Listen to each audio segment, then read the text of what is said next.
This video is an optional video that shows a couple of other geomes that you can use in ggplot 2.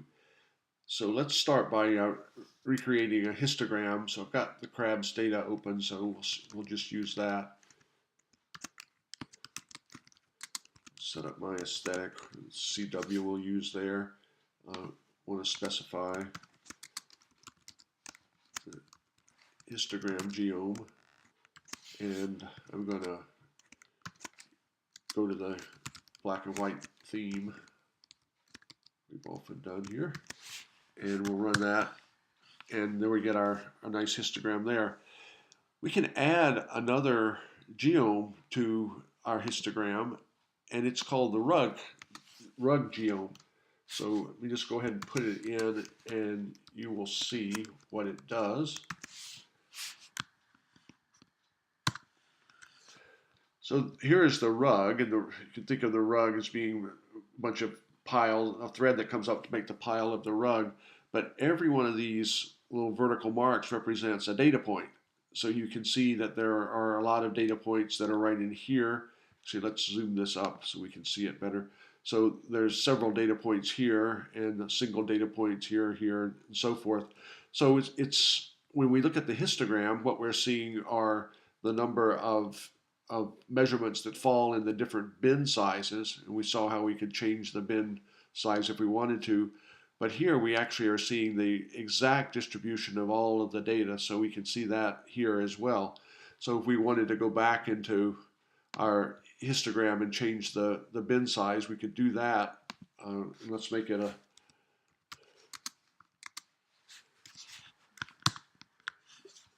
a little bit bigger. Actually, make it even bigger than that. So let's go to 4.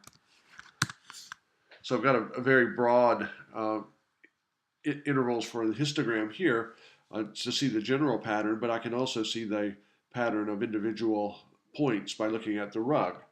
So that's something that you might consider adding to a histogram plot, or you can use it in other kinds of plots as well. And then the last geome that I want to introduce is one that's called the Dotplot. And so actually what I will do is just to copy all of this here. We'll go down to the next line, and I'm going to substitute, we don't need the bin stuff here. I'm going to substitute Dotplot for histogram and run this.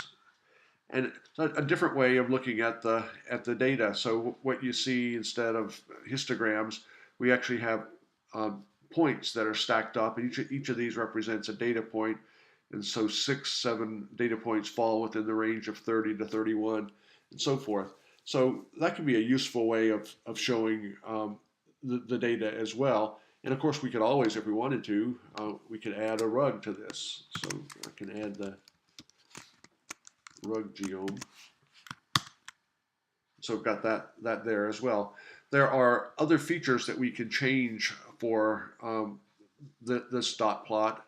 One is that we can change the bin size, but we don't just use bin here. We have to use bin width. So let's call it bin width equals, and I'll just go to 0.25, and we'll see what happens there. And you can see we get very small divisions there. It's almost the same as the rug, isn't it? So let's go up to a higher value like 2. And we get very broad intervals there. So we'll just go back to the default.